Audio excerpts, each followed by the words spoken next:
চলো বন্ধুরা, একটু মুখরোচক চটপটা কিছু বানিয়ে ফেলি ইন্দ্রাণী ফিরে এসেলে।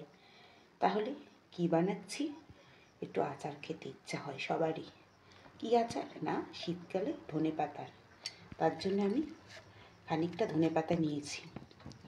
এবার দেবো একটু আদা, আর দিচ্ছি বেশ অনেকগুলো কাঁচা লঙ্কা, আর দেবো একটু টক টক ভাব আসার জন্য এই যে একটু ভিনিগার,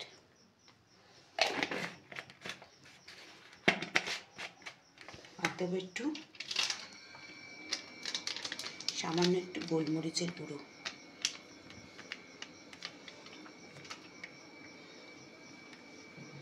আর দেবো কি, আর সামান্য একটু এই যে বিট নুন দিয়ে দিলাম। আর এই নুনটাকে ব্যালেন্স করার জন্য টক ঝাল মিষ্টি সামান্য একটু চিনি অ্যাড করলাম। এটা তোমরা করলেও করতে পারো, না করলেও করতে পারো। আমি একটু করলাম কারণ অনেকগুলো লঙ্কা দেওয়া রয়েছে তো, ওই জন্য। চলো, এটা আমি এই যে মিক্সির বোলে দিয়ে নিয়েছি।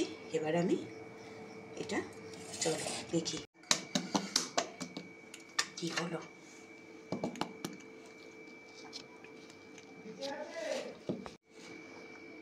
এই দেখুন, একদম সুন্দর হয়ে গেছে, দেখেছেন?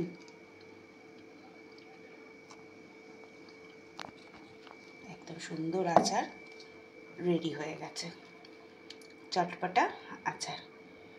চলুন আজকের এই চটপটা আচার দিয়ে আমি ভিডিওটা শেষ করছি। কেমন লাগলো? আর আগের ভিডিওতে আপনাদের সাথে ওরকম মজা করেছি বলে সত্যি আবার আমি সরি চেয়ে নিচ্ছি। চলুন চলুন, সরি, তো কাশি হচ্ছে না, আস্তে আস্তে ঠান্ডাটাও তো পড়ছে। চলুন এর সাথে সাথে ভিডিওটা শেষ করছি। সবাই ভালো থাকবেন, সুস্থ থাকবেন, সাবধানে থাকবেন, আর বেশি বেশি করে আমাকে সাহস যোগাবেন যাতে আমি সামনের দিকে পথে এগিয়ে যেতে পারি। চলুন আর বেশি কথা বলবো না, সবাই ভালো থাকবেন, টাটা।